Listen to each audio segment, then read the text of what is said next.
नमस्कार दोस्तों, मैं संवाददाता आरती गिरी। फिर वही पुरानी कहानी, महिला की दिक्कत। महिलाएं कैसे दिक्कत में आ जा रही हैं। आए दिन इसी क्रम में आपको ये तीसरी घटना दिखा रहे हैं कि ये महिला कहीं ना कहीं पीड़ित है। आज ये जिलाधिकारी महोदय के यहाँ मिलने आई। आइए पहले हम इनका नाम और परिचय जानते हैं, फिर इनके मुद्दे क्या हैं कि जो ये जिलाधिकारी महोदय से मिलने आई हैं। मैडम, पहले अपना नाम और परिचय दें। मेरा नाम मीना राय है। मैं ग्राम पोस्ट सेठवल, रानी की सराय, जिला आजमगढ़ से बोल रही हूँ। जी, ऐसी क्या दिक्कत आई मैडम कि आज कई बार मैंने आपको देखा कि जिलाधिकारी महोदय से मिलने आई, और क्या हुआ कि आपकी समस्याएं हल नहीं हुई हैं क्या? सर, मेरे गांव के अजय उर्फ गोपाल राय, पुत्र श्रीचंद राय और अवध राज राय, ये लोग मिल करके राजस्व की ज़मीन कब्जा किए हैं।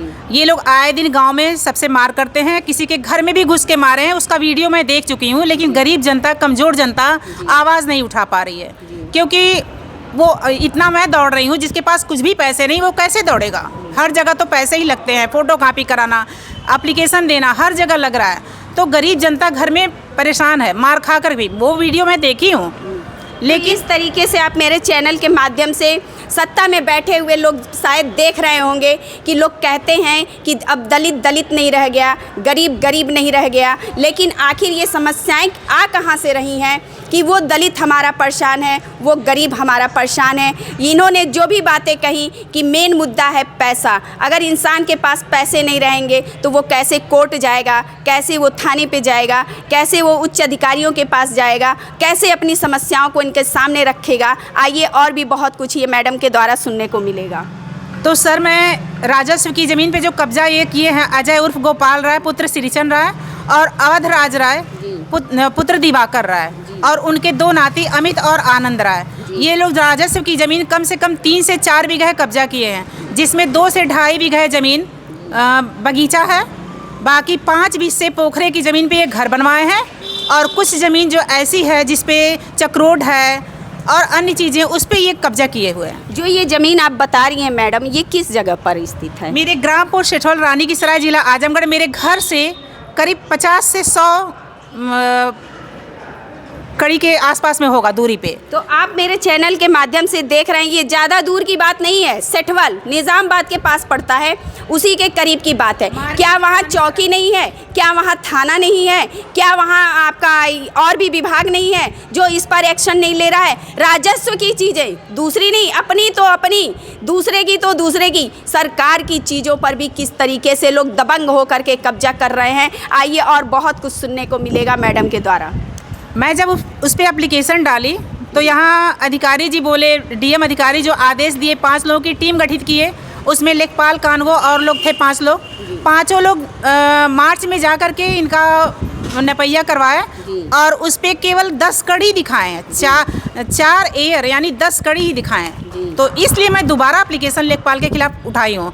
अच्छा, ये गड़बड़ी लेखपाल कर रहे हैं? ये सारी लेखपाल की गड़बड़ी है। देखिए भाई, जहाँ कहीं भी जमीन का विवाद आता है तो उसमें लेखपाल का ही नाम सबसे पहले आता है। क्योंकि अभी कुछ दिन पहले मैंने रौना पार की भी एक कहानी आपको दिखाई थी, जिसमें दिखाया गया था सीओ सगड़ी ने अपने बंद कमरे में पेपरों में सिर्फ ज़मीन इनकी उनके अंदर, दूसरे की ज़मीन उनके अंदर, कुछ मुफ्त रकम लेकर के जो है प्रॉपर्टी को इस तरीके से हवाला देते हुए कि मैंने आपके काम को सही कर दिया। आज भी वही मुद्दा फिर आया है लेखपाल को लेकर के। मैडम बताएं और क्या? लेखपाल अनूप दुबे जी पैसा लेकर के और इस मामले को रफा दफा कर दिए, और 3 से 4 बीघे ज़मीन को 4 कड़ी दिखाए हैं बस। अब आप बताइए, मैं फिर से यहाँ पे दौड़ रही हूँ, क्या मेरे पैसे नहीं खर्च हो रहे हैं? ऐसा क्यों हो रहा है? और रानी की सराय के लेखपाल और ये जो है गिरजेश तिवारी पुलिस थाने पे जो हैं, ये लोग बिके हुए हैं। ये इनको अजय राय पैसे दे करके सारे मामले को शांत कर दे रहे हैं।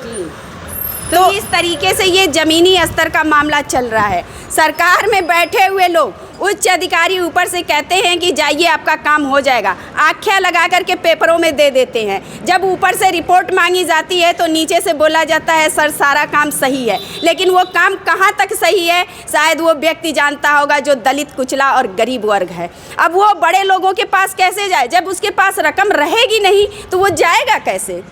क्योंकि उनकी मानसिकता बन चुकी है उच्च अधिकारियों की, क्योंकि वो जानता है, अच्छे तरीके से जानता है कि उसके पास इतना धन नहीं होगा कि वो बड़े लोगों के पास जा सके। आइए इसी क्रम में और बहुत कुछ भी सुनने को मिलेगा। मैडम देखिए एक स्टोरी बनाकर रखी हुई है कि कैसे कैसे ज़मीनी स्तर पर हवाला किया जाता है। मैडम और बताइए। सर मैं ये नहीं मानती कि दलित लोग ही कमज़ोर है, हर वर्ग में कमज़ोर है। मैं तो सवर्ण हूँ जी, हर वर्ग में गरीब हैं। ये गलत है कि दलित ही ऐसा है। तो बताइए हर जगह परेशानी हो रही है और हम लोग की तो और भी नहीं सुनवाई हो रही है। महिलाओं की, खास करके महिलाओं की नहीं। देखिए फिर समस्या वही महिला, वही कमजोर, वही जो है कि मतलब हमारी जनसंख्या जो घर में कम है, मैं इससे भी परेशान हूँ। जिसके ये 3-3 परिवार मिलकर के कम से कम 20 लोग हैं और चाहे जिसको भी गांव में मार देते हैं, पर इनके ऊपर कुछ होता नहीं है। मतलब ये लोग दबंग प्रवृत्ति के। जी, इन पे गैंगस्टर और गुंडा एक्ट भी लगा है। जो गैंगस्टर ये हटवा देते हैं, लेकिन गुंडा एक्ट अभी भी है। मैं ये डीएम सर को, ये पुलिस, ये एसपी सर को भी ये सूचना दी थी। जब वहाँ पे जांच पड़ताल हुई तो रानीसराय से इनको ये मिला कि नहीं, इनके पे ऐसा कुछ आरोप नहीं है। बताइए मैं वो रजिस्टर कहाँ से निकलवाऊँ, लेकिन मैं वो भी करूँगी। मैं वो तो जिला आप आई थी, जहाँ आज आप आई थी जिलाधिकारी महोदय से, उन्होंने आपको क्या आश्वासन दिया? फिर से उस जमीन के माप के लिए मैं एप्लीकेशन डाली हूँ, देखती हूँ क्या होता है। लेकिन लेखपाल तो जब आते हैं, जब उनपे जब फंसते हैं लोग तो ट्रांसफर करवा लेते हैं। अब दूसरे लेखपाल आएंगे तो मैं फिर से शुरू से मैं पूरा काम करूँगी, तभी तो होगा। तो इस तरीके से ये मैडम की जो समस्या है, अब देखना होगा कि जिलाधिकारी महोदय इस पर क्या एक्शन लेते हैं। इस मामले पर एक्शन लेते हैं या फिर इसको ठंडे झोले में डाल देते हैं। मान्यवर धन्यवाद। नहीं, मुझे तो मारने के लिए भी धमकी दिया जा रहा है। मतलब धमकियां भी आपको मिली? मेरे पति को एक्सीडेंट के द्वारा, मेरे बेटे को भी एक्सीडेंट के द्वारा खत्म करने की धमकी मिल रही है। ये धमकियां कौन दे रहा है? अजय, रमेश राय, रमेश के 2 बेटे हैं आकाश और सौरभ, ये चारों लोग, और विकास राय पुलिस में है, और अवध राज, ये अजय राय के भाई विद्यासागर, ये 2 लोग पुलिस में हैं जो ऊपर से आदेश करवा रहे हैं। विद्यासागर लखनऊ में है और विकास राय जो है इलाहाबाद में किसी जज के यहाँ है। ये लोग अधिकारियों तक फोन करवाते हैं और मेरा मामला जो है शांत होने लगता है। ऐसा तो नहीं कि उनको अपनी वर्दी का गर्व है? वो तो बोले हैं कि मैं सीना फाड़ दूंगा। हम लोगों पे 151 धारा लगा करके झगड़े को, मामले को शांत किया गया है। बोल रहे हैं बस 2 महीने और रुक जाओ, सीना फाड़ देंगे। तो इस तरीके से आप देख सकते हैं महानुभाव मेरे चैनल के माध्यम से कि मैडम के पास सारी रिकॉर्डिंग है, फोटोज़ हैं, वीडियोज़ हैं, किस तरीके से इनको धमकियां मिल रही हैं और किस तरीके से अपने सत्ता का दुरुपयोग किया जा रहा है। माननीय मुख्यमंत्री महोदय जी शायद मेरे चैनल को कहीं ना कहीं देख रहे होंगे, तो एक बार आपसे मैं ज़रूर अनुरोध करूंगी इस महिला के लिए कि आप इस पर गंभीरता से मनन करें और इस पर एक्शन लेने का काम करें। धन्यवाद।